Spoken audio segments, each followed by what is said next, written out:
7 o'clock. I will call the April 19th meeting of the Essex Planning Board to order. We have half an hour until the public hearing for our town meeting articles is scheduled at 7:30.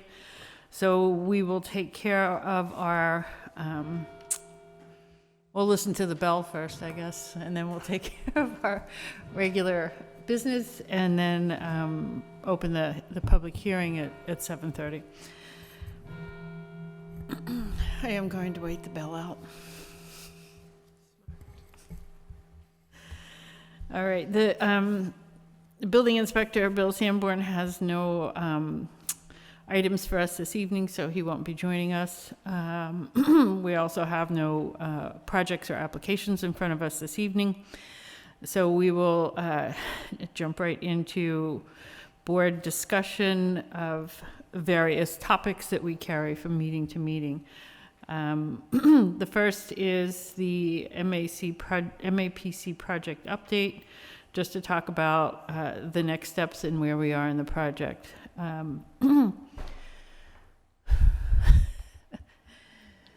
So we have a meeting scheduled on May 24th with the MAPC for a joint meeting with the planning board, and that is the fourth Wednesday in May. So we'll have our regular meeting on the 3rd of May and on the 17th of May, and then on the 4th Wednesday of May we'll have that special meeting with the planning board with MAPC to really start to delve into some of the topics that the planning board has highlighted in the past as the ones that we want to focus on in the near term for improvements in the zoning bylaw. So to that end, in many meetings ago, we had talked about the concept of sort of splitting planning board members into pairs to concentrate on specific areas of the zoning bylaw that could stand improvement. And so I just wanted to touch on those tonight, get some feedback from my fellow members here to see if we had further thoughts on that.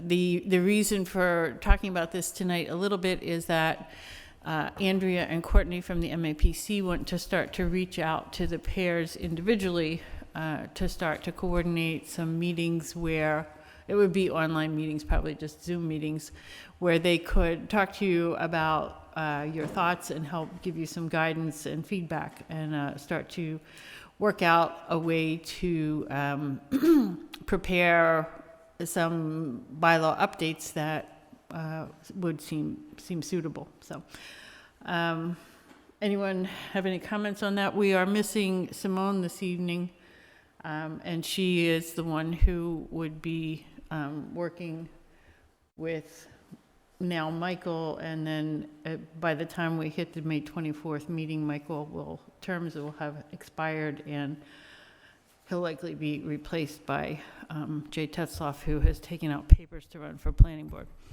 And then the other, and that Simone and Michael were going to be working on things like the site plan review process and scenic road regulations, and what else was there, Michael? Do you recall? Those are the only two I remember, but. Okay. And then Peter and Matt were going to work on definitions, dimensions, and sort of those standardizing a lot of the information that's in the current bylaw, but that's found in a lot of different areas, which is part of the reason that we're looking to do the update. And then Shelley and Judd were going to look at mainly special permits, and also, because Shelley's on the Affordable Housing Trust, consider some of that topic as well. So did anyone on the planning board have any thoughts, questions, concerns about any of this, or want to talk about how to approach this at all, or do you just want to wait until you hear from Andrea and Courtney and shoot, anyone? This is Shelley Bradbury. I just wanted to thank you for preparing us and sending all the information from different towns and different links to study and to prepare. It was really helpful. And I know it took a lot of time, but I appreciate that to get us up to speed. Thank you. And that, you bring up a good point there, Shelley, because we have, we're going to have, and I think it's good to clarify now, there's sort of a two-pronged approach to a lot of what we're going to be looking at. And one is immediate upgrades and improvements that we can make in the next 6 months to a year, so fall town meeting of this year and annual town meeting of next year, to the bylaw itself. And then there's also, and that's really the focus of some of the topics that the pairs would be working on, such as additional special permit categories, or sort of formalizing the site plan review process a little better, bringing all the definitions into one place, formalizing use tables and dimensional regulation tables that will help. But the other thing that we're going to be looking at is also overall zoning in Essex, as far as zoning districts. Does that suit, or would we start to consider this new approach to form-based zoning, which is what the MAPC has been talking about some. So that's going to be one of the things that they're going to talk to us about on the 24th of May, which is still, 5 weeks off. So that's that sort of looking at the big picture of the future of Essex and how zoning may or may not work, or what kind of zoning would actually work, is sort of the long-term part of this effort. So a lot of the material I sent out was more about the form-based zoning, just to get up to speed on that. And MAPC has offered to come to the meeting on the 17th just to do sort of a brief intro that would help us get more into it on the 24th. So we have to decide whether we want to have them at both the 17th and the 24th. So maybe Zoom with them on the 17th and then have them in person on the 24th. Any thoughts? If you do invite them on the 17th, does that take away from other priorities, or does it fit into they're here for us? Our priorities are whatever comes before the board as far as resident applications, whether they be building permits to review with the building inspector, or whether there are other applications for site plan reviews, special permits, or A&Rs. But outside of that, we don't have obligations other than what's either submitted to us or this project that they're working on. So unless we have a really full plate of regular planning board business, I don't think it would take away from. What I meant was, having the grant for MAPC, are they hourly based and then are using the grant money? Like, what I'm saying is, if we invite them to this meeting, will it eat into another, Right, and that's kind of why I said maybe Zoom with them. But Okay. we don't have to make that call yet. We can talk about it, even if we talk about it at our next meeting on May 3rd. So just something to think about. And that's, it would be good if planning board members thought about that with respect to when you look at some of the material on the form-based codes, whether reading that information is giving you enough background, or if you want to have an opportunity to interact with the MAPC folks more than just a couple of times. So they could be here on the 17th and the 24th, or they could just come on the 24th as originally scheduled. So Lisa, the idea of interacting with them based on form-based so that they could kind of lay out what the articles that you've already provided, is that? The MAPC is themselves preparing their own presentation. So they have sort of a stock presentation that explains form-based codes. So they could present that to us on the 17th, just as sort of background material, and then we can talk more specifically about how form-based codes could be used in Essex on the 24th in more of an in-person. Is the lean towards form-based? Is that what So the reason the MAPC is thinking that the form-based codes would be suitable for Essex is that they're very flexible, and there's a lot of different ways that you can use the sort of form-based concept to provide guidelines rather than conventional drawing a line around a certain set of properties and calling it this kind of district or that kind of district.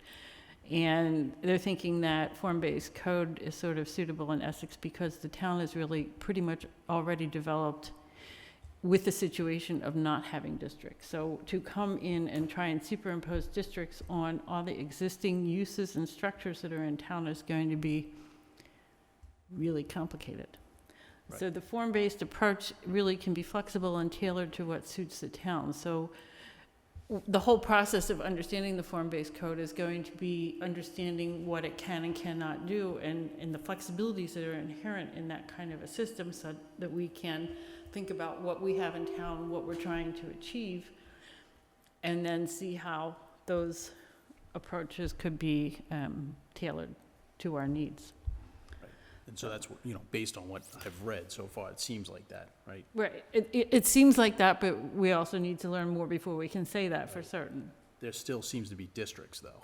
There still seems to be distinct districts that then have a form that you're supposed to, so there's still a map. Yeah, there's still a map, there's still certain Thought I missed places something where. When I read through it, I didn't. Right. But that's why we have a lot more to learn because it seems there's a lot of different ways you can tailor things. Right. So it's hard to say at this point because it's still new concepts, but I mean, new to us concepts is not new because it's obviously been enacted in a lot of cities and towns already. So it's learning how it's enacted, what the variations on the theme are, I guess, and seeing what of that might suit us. And we're not going to probably find a comparable example because you're not going to find another small town in Massachusetts that doesn't already have districts drawn. And the places that have used the form-based code are places that are more dense and more sort of city-like. So it's going to be sort of on us and MAPC to try and meld those two concepts together, working with what we have, what we want to see, which is a lot of the public engagement process is understanding what people want the town to look like. Or not look like, and trying to develop regulations around that would at least provide better guidelines than we have in place now. So that's where we are. Any other questions on that? What do you guys think of having MAPC maybe on Zoom do their sort of stock presentation for us on the 17th so that we at least have their background? And then when we meet with them in person on the 24th, we'd have that sort of already digested and we would have probably a more productive conversation with them. But the stock presentation wouldn't be geared towards Essex. Correct. It's just this, it's. Form-based this- code 101. Yeah, okay. I mean, I guess But- that makes sense. I mean, Yeah. if you read this, you'd kind of get the gist of it. I mean, it might be nice to have it geared towards Essex in how form-based could work for Essex. And That would be maybe the 24th.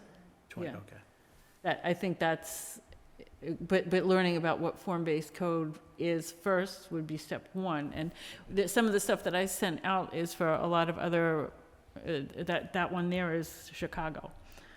Right. So at least the MAPC's presentation is going to be specific to Massachusetts and basically the metropolitan area, which is what they cover. So I think their generic presentation is still going to be more specific to the regulations that we have to deal with as far as, CMR 780 and stuff like that, and 40A.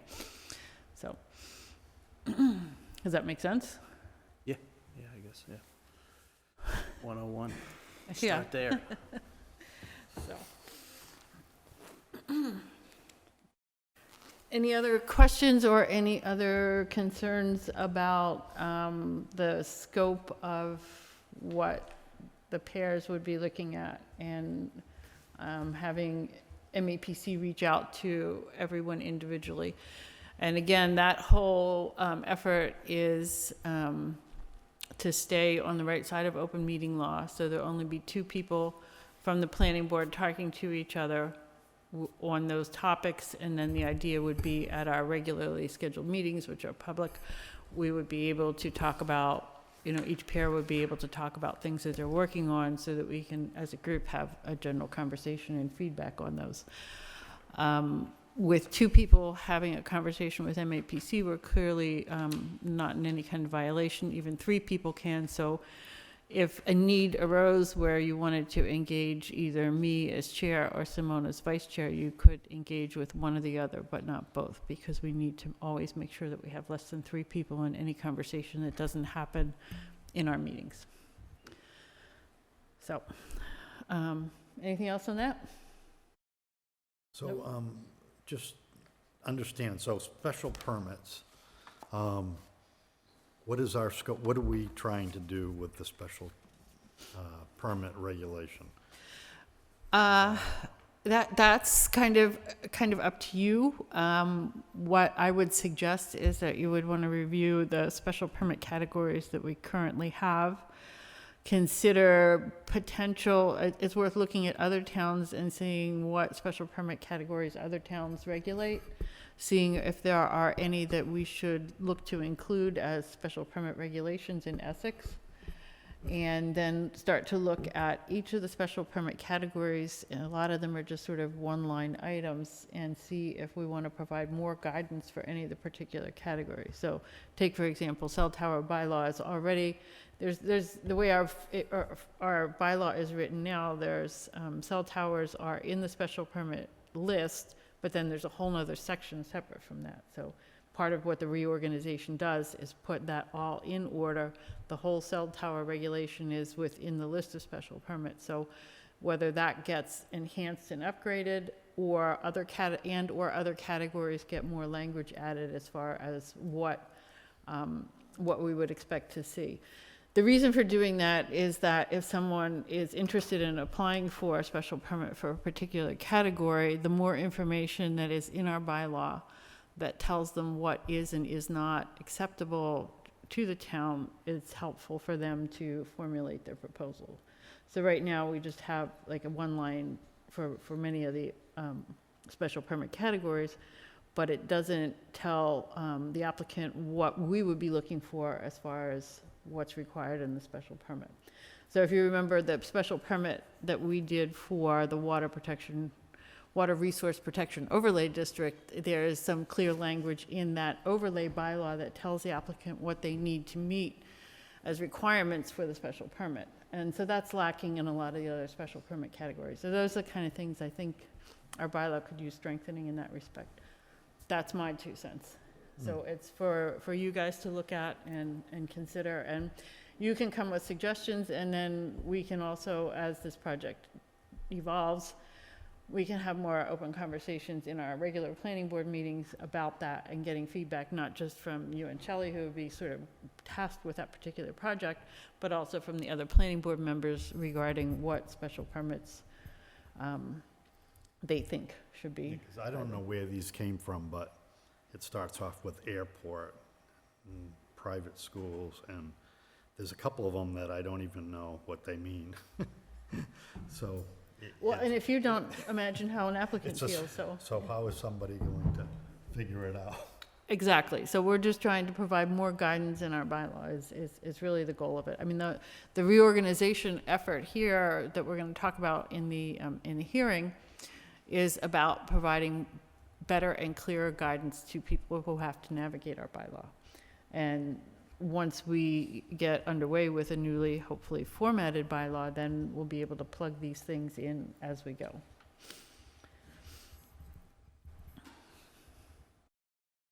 Matt, Shelley, Peter, Michael, anything? Okay. I love doing all the talking. Okay. Future board meetings. Sarah, we're making progress with that, right? And so where we are, I think, and correct me if I'm wrong, we have a microphone on order. We're going to be sharing the Zoom account with the Conservation Commission, because our regular meetings, this meeting is being held up here with 1623 filming it because we're having the public hearing for the town meeting articles.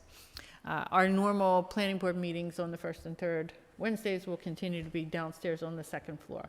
But what we've decided as a board is that we will start to allow remote listening, and when we've got all the technical glitches worked out and we have the system down smooth, we'll probably allow for remote input from people listening to the meeting remotely. But we're going to start out with having the camera that will put us on the Zoom, and then people will be able to participate or engage remotely and listen, and then go from there. So that will probably start May 3rd, which is our next regular planning board meeting, 2 weeks from now. Really? So yeah, that's 2 days after town meeting. So we're getting set up for that. So that's where we are with that. Any questions? So Lisa, would there be a chat option then for people to engage or? What we had talked about at the last meeting was that would be the ultimate goal, but we're not going to start off initializing all the bells and whistles. We're just going to start off letting people tune in to listen. And when we feel comfortable with the system and the camera and getting things on the screen and all that stuff, then we'll graduate to allowing people to have public comment, and we can decide probably have public comment at the end of the meeting. So at the end of the meeting, after people have listened, before we adjourn, we will ask anyone who's either in person or online if they have comment. We'll listen to public comment. The whole process of listening to public comment is an option of the board. We're not required to ever do that. But if we do it, we can decide whether we want to respond or not, because public comment is just an opportunity for people to publicly comment. So we will have the plans on that big screen downstairs. That's part of the plan, and that's one of the reasons that we want to make sure that we Right. Yeah. are trying to You get know where everything. I'm going with this. Yeah. Okay, Yep. got it. Yep, there's a learning curve here, and we don't want to sort of Yep. jump off the learning curve and Yep. slide down it Yep. awkwardly, Yep. Okay. so.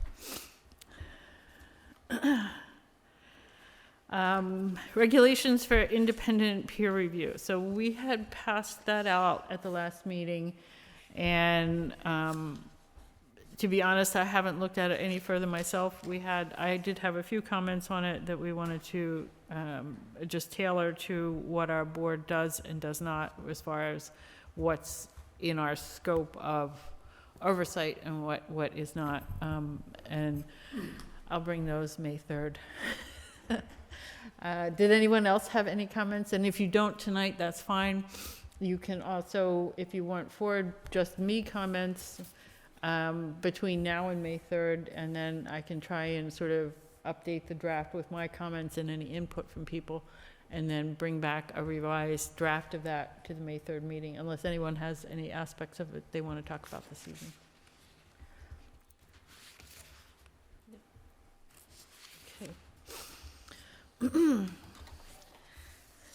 We have minutes from April 5th, so we're all going to sit here in nice peaceful silence while we make sure everyone has had a chance to read those, and then we will vote on those, which is on our agenda as a order of business.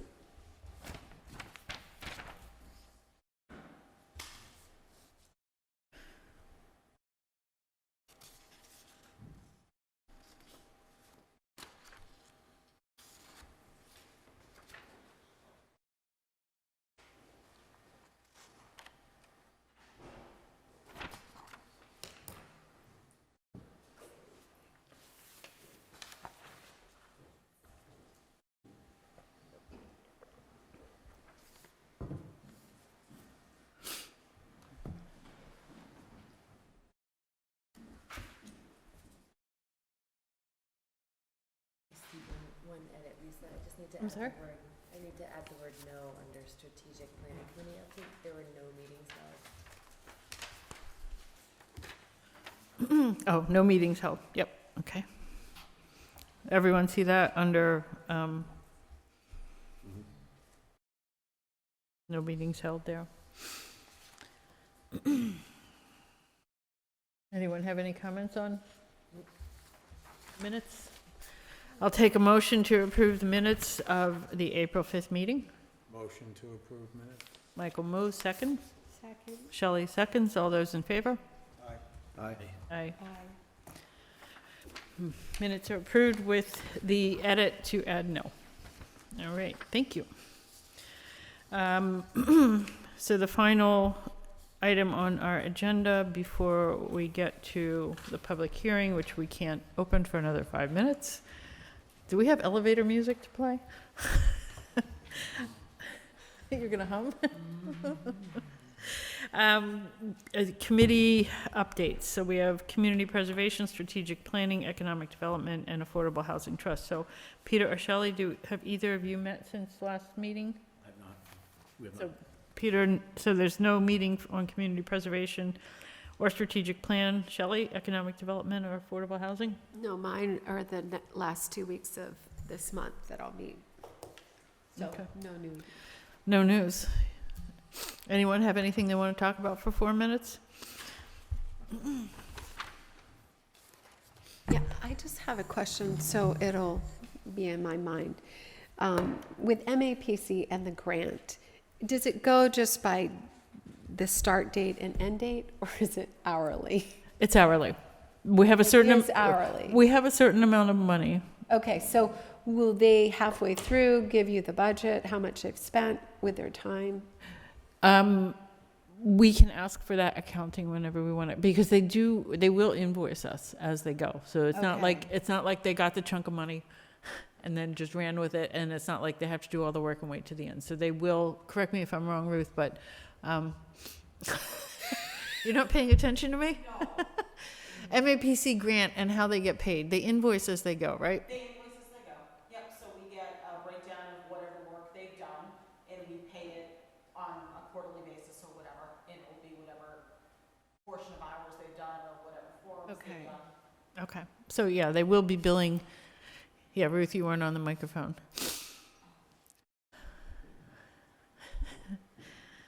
You have 3 more minutes, so take as much time as you want, because we can't open the hearing till 7:30. Are we even being recorded? Yeah, yeah. So we, Comment that they couldn't hear Ruth? No. No. Joan made a face. Joan, you've taught me better than this. I should have known better.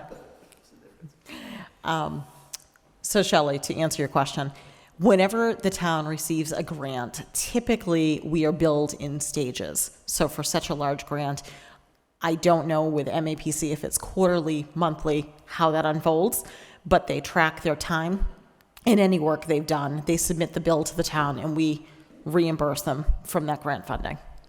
Okay, so I think it would be helpful if the planning board did get those invoices, just so we're agree. wise.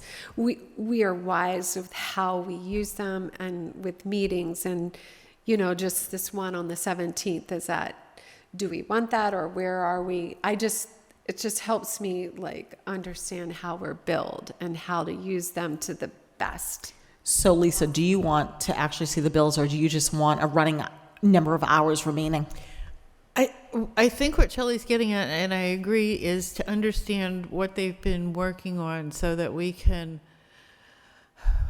for lack of a better phrase, take advantage of them to the best way possible, because what we need from them is their expertise. We don't want them doing grunt work, which is, that's sort of why when we did this bylaw reorganization, You did all the work. I did the grunt work, because we don't want to spend their expertise doing grunt work. So that's why I think Shelley is suggesting that we have the ability to sort of manage their time and make sure that when they're working with and for us, we're optimizing that time with respect to getting the most valuable technical knowledge and advice from them, and not just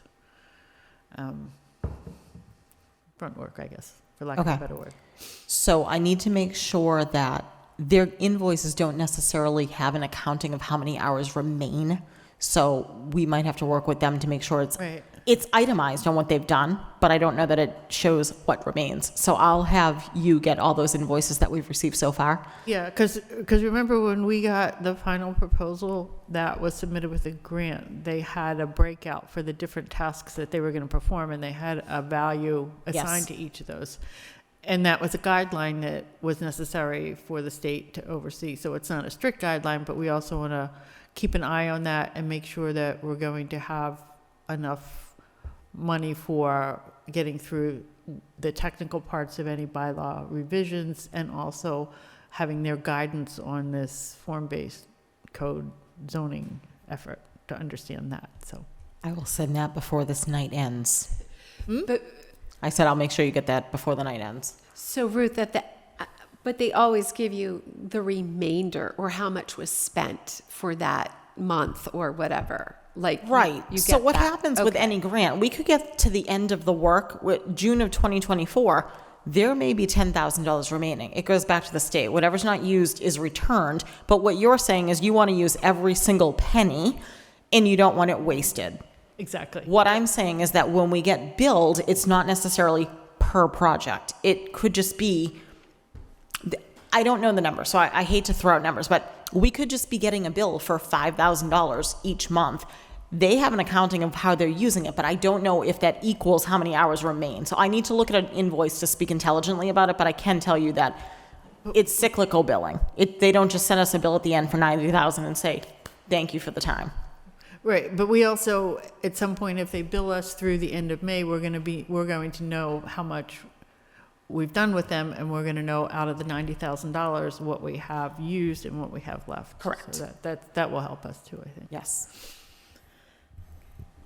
Okay, it's 7:30. I will take a motion to open the public hearing for the annual town meeting articles on the zoning bylaw, which are Articles 18 and 19. So I'll take a motion to open the public hearing. Move to open the public hearing. Michael has moved. I'll take a second to open the public hearing. Shelley seconds that, so I will call the Essex Planning Board public hearing of April 19th, 2023 is open.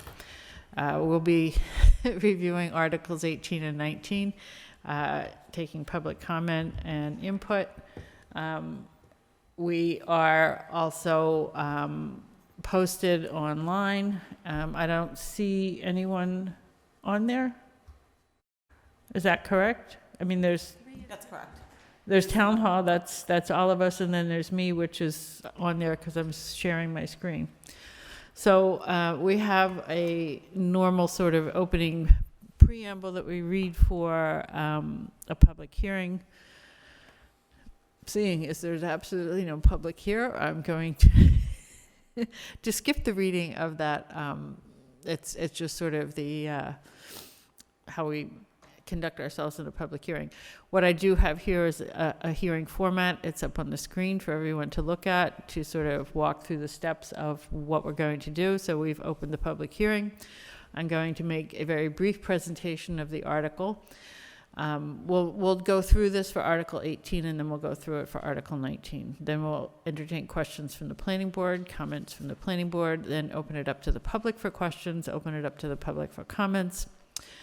And at the conclusion of that, before we close the hearing, we'll make sure there are no further questions from anyone. We'll close the hearing, and then after the hearing is closed, the planning board will have our discussion, and then we will have our vote. Our vote is the most important thing, because this is something that we actually have to convey at town meeting, because when it's a zoning bylaw article, the town moderator will ask a representative of the planning board whether the planning board supports the article or not, at which point we have to, same way the FinCom talks about fiscal articles, is we have to say whether we support it or not. So that vote is the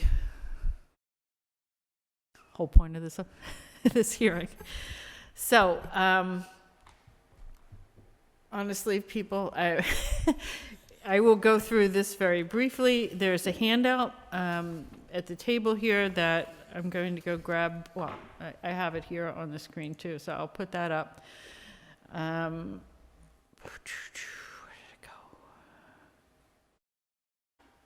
Sorry. Okay. So this is the handout that I prepared to go with the bylaw update. The bylaw update itself, where did that puppy go? Here. It's a 58-page document that is online.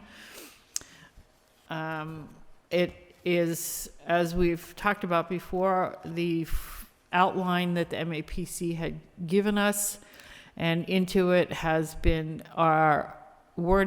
the wording of the existing bylaw directly copied and pasted into new locations in the outline that the MAPC has suggested, which actually has some of our own edits in it. So the only changes made in this revision are the new section numbers and titles with some new sections added. And these are all noted, and I will highlight one of those in a minute.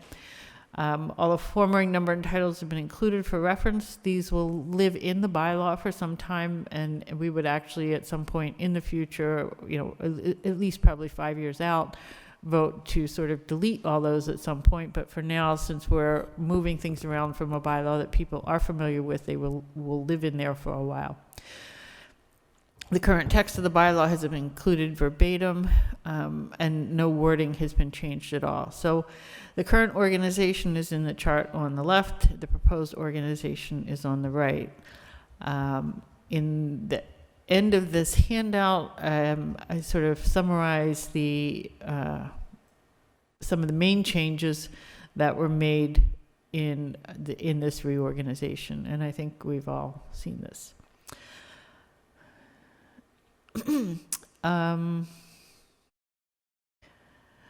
The reasons for doing this are several. One is to make just a more user-friendly, organized bylaw, because right now you can see we have the three small zoning districts that we have: Southern Canomo Point, Central Canomo Point, and then also the downtown district are in their own sections.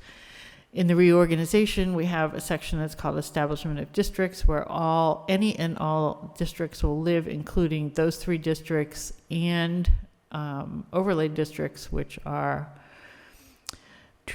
in 610 right now. So all of those 610, 611, 612, and 615 all live in 63 now in their own sections there. That will make formalizing use regulations in tables and also dimensional and density regulations in the next two sections easier, because all of the districts can be considered together and referenced back to section 6.3. Then we have development regulations, which is going to include things like parking and signs, which are other sort of site and feature regulated regulations. Additional regulations in 6.7 is going to include things that aren't necessarily development regulations, but are kind of catch-all, so they're home occupation, moratoria. And then we've also included a empty line for working out a future bylaw on scenic roads. And that, as we've talked about, is to help give guidance to residents on scenic roads about what the planning board would or would not be looking for when they come before them with an application to modify either stone walls or trees on a scenic road. Open space residential development stays virtually the same. It stays in its own section as it is now. And so 613 just becomes 68. Non-conforming uses and structures will catch all of the information for non-conforming uses from all of the different districts, so that it's sort of one-stop shopping there. And then the last section is all the administration and enforcement articles and regulations that are included in other parts. So that's zoning board of appeals and then enforcement, as well as 6.8, 6.9. I think that's it. What I did want to highlight, if we want to look quickly at the bylaw itself, you can see here the MAPC outline that we've adopted is in this sans serif font. Our bylaw is currently in the Times New Roman font, which is a serif font. So that's sort of a subtle way you can tell the differences, but everything, this like general provisions is our new section, and it was the same as it was before, but there's always what it was formerly, so it's our new title and then our old title. Looking down to establishment of districts, we can see here is an example of establishment of districts is a new section entitled, so it's called out as such because there is not something in our current bylaw that this is taking the place of. Location of zoning districts, again, a new section entitled because this would be reserved for a future comprehensive zoning map. Interpretation of the zoning map, same thing. And then we have base zoning districts. And here was where the 3 base zoning districts that we already have now are included. So there's Southern Canomo Point, which was formerly 611, as I talked about. All the information there, Southern Canomo Point. Then Central Canomo Point, which is formerly 612, is now a section under use districts or zoning districts here. Same thing with downtown zoning district 615.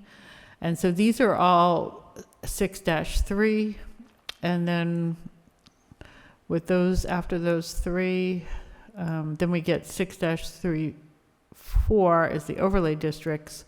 And those are the 3 overlay districts that are already in our bylaw. So that's just sort of to highlight how existing information has been incorporated into the new format, and then also just to show you back up at 6, sorry, am I making people sick yet? To also show how new section and titles are highlighted as such, so that it's clear what's new. There's no new language in that. There's just a section that's been designated as a placeholder for future information, future use. Okay.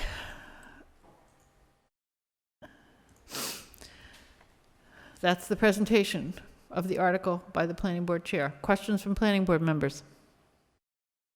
Just curious, Nope, go ahead. let's suppose that we do go to Speak into the microphone. free-form zoning. Would we have to rename establishment of districts? No. You wouldn't? You No, wouldn't have to- establishment of districts is for the zoning districts that we have and could accommodate any future zoning districts. So what is very likely, and it's not part, I don't want to get into it too much because it's not part of this article, but we could, at fall town meeting, say, formalize the general use zoning district that is everything that is not in one of the 3 small districts. And that would at least provide an opportunity for all the information that relates to the rest of Essex that has not been formalized. So it doesn't really change the regulations, but it's a chance to formalize it. So that would just be another zoning district and just gets added into 6-33. So it's set up to be able to be supplemented if necessary, if and when is necessary. Michael? You had a grid with the, was it with the dimensional requirements? I was just interested to see how you handled that. In the bylaw? Yes. Whatever you saw up there is exactly what's in our current bylaw, because it did not change.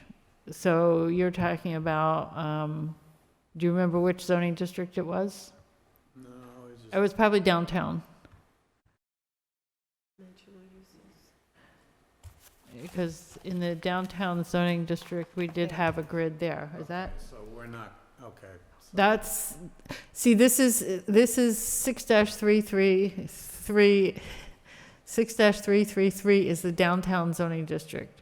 And this is dimensional and density requirements, section 7 of the downtown zoning district is formerly the table that was provided in the bylaw. So this is the exact same table that was in the bylaw for the downtown district. It's just got a new number, really.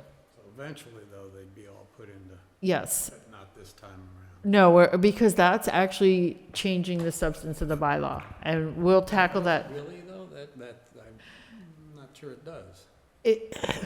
It won't when we do it, Right. but it's confusing at this point to try and do that and move everything around. So we're taking it off and we're trying to take bite-sized pieces. So this is just establishing this new format. And then in the fall, I fully expect to come forward and with an article that will take all of the dimensional regulations and put them into section 6 dash, it's, sorry. You know what I don't have is my handout. But the whole point was to, let me get the other short form up here. So we were going to have section 6.5 dimensional and density regulations. So the whole, one of the main reasons to have that section is that we can take all of the dimensional and density regulations for all the different districts and put them in tables and hopefully provide graphics so that it's all a lot clearer. So when we get where we want to be, we will have taken a lot of that information that's repeated, same for definitions, they're repeated in each of the zoning districts, and put those all together in one. But right now, what we wanted to make sure is that we're just moving the existing language so that the only conversation here. Yep. That's the short answer, Michael. What's that? That's the short answer. Yeah. The long one. So, does that make sense? Makes sense.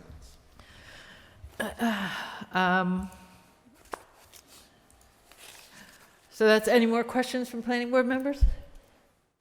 Nope. Comments from planning board members? It's a good time to say you like it. Good job. Yeah, great job. No, I'm not asking for me, I'm saying like this, yeah. Will you be speaking the entire time at the annual town meeting and like explain this and answer questions? You'll be doing it. Afraid so. But anyone else who wants to speak up is more than welcome, because what's going to be important for residents to understand is that this has support of the board, you know, because I think, and I'm not telling anyone how to vote or what they need to say, but when we take our vote later on, that also will be telling, when we take it to town meeting floor, to say that this many members voted in favor of it, and this many did not, or however that works out. So point being is that at town meeting, anyone who wants to get up, and you don't have to say anything more than, this is going to be helpful for the planning board in the future, or whatever you want to say. I'm not going to tell you what to say, but, so. Will you send us this, or This? did you send this already to I us? think so. It's online. Oh. this So whole- what, This whole presentation? not this presentation, I mean, this presentation is just something I wrote up, but the bylaw and the handout are both online. But I want that. You send it, just send it. I will. Thank you. Okay. Okay, so actually here, I should have read this from the beginning. I set it up so that I could, but apparently I didn't. This is the actual language taken from the article. The way it's going to be presented at town meeting, they will have the handouts. This is the 58-page bylaw that we will have as a handout at the town meeting. It was not incorporated into the warrant just because we did it by reference. And there's also the 2-page handout that I've been looking at. So there's the short version, and the long version will all be available as handouts at town meeting. This is the article as it appears in the warrant, which just references these 2 pieces of material, the outline and the actual reorganized bylaw. I still don't see anyone on as attendees. So we'll take questions from the public and or comments from the public, if there are any. If there's anyone who is online and I'm not seeing it, if you could enter your comment or question in chat, that would be helpful, and we can unmute you. This is where we need the elevator music. Doo, doo, doo, doo, doo.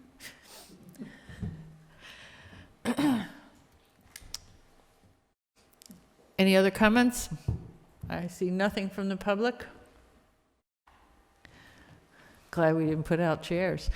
Oh, wait a minute, we got Final comment. Dave's here. Huh? Dave's here. Oh, that's right. Surprised he's not Any sleeping. questions, Dave? Good. You don't even have to do that for us. Okay, so at this point, as there are no more comments or questions from either the public or the planning board, I will take a motion to close the hearing. Move to close the public hearing. Michael has moved to close the public hearing. I'll take a second. Shelley seconds that. All those in favor of closing the public hearing? Aye. Aye. You know what? I totally screwed up, but You didn't do 19. yeah, I didn't do 19. So, Move to open the public hearing.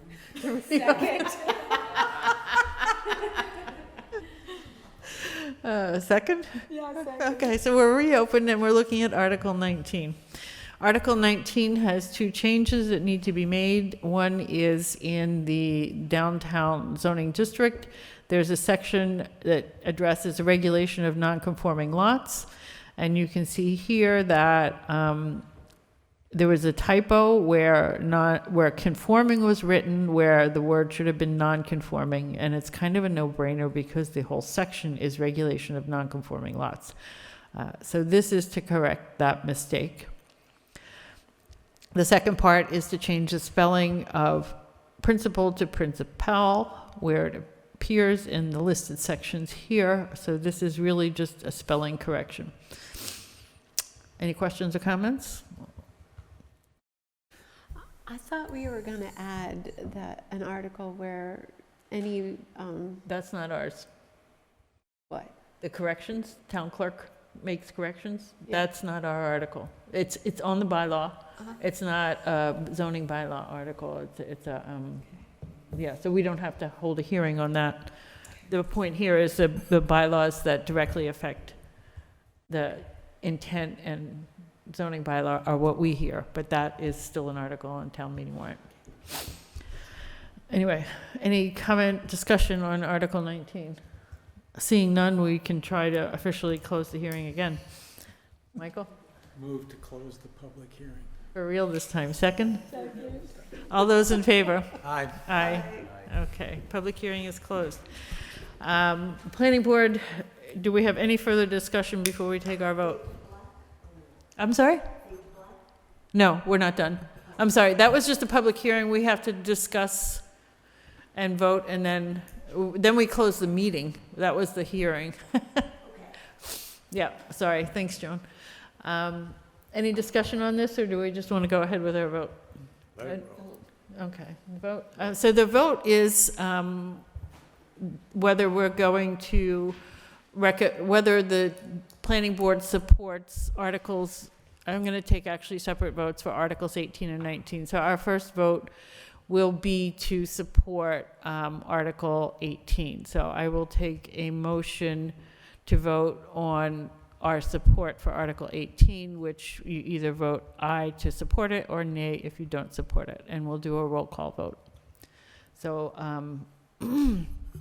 someone want to make a motion to support Article 18, to have the planning board support Article 18 at town meeting? Move to vote on support of Article 18. Second? Second. Matt seconds that. Thank you, Matt. So do a roll call vote. Name. Lisa. Michael McConnell in favor, aye. Peter Levasseur, aye. Judd Lane, aye. Lisa O'Donnell, aye. Shelley Bradbury, aye. Matthew Greco, aye. Thank you. So that is unanimous. Simone is not here and not able to vote, so we have a unanimous vote of 6 members. I will take a motion to, for the planning board to support Article 19 at annual town meeting. Motion? I'll make a motion to Michael will vote make a on motion. support of Article 19. Second? Second. Matt seconds that. Okay, roll call vote to support Article 19 at annual town meeting. Michael McConnell, aye. Peter Levasseur, aye. Judd Lane, aye. Lisa O'Donnell, aye. Shelley Bradbury, aye. Matt Greco, aye. Let the record show that the planning board again unanimously supports Article 19 at town meeting. That said, I will take a motion to adjourn our meeting, Joan. We're adjourning. To adjourn.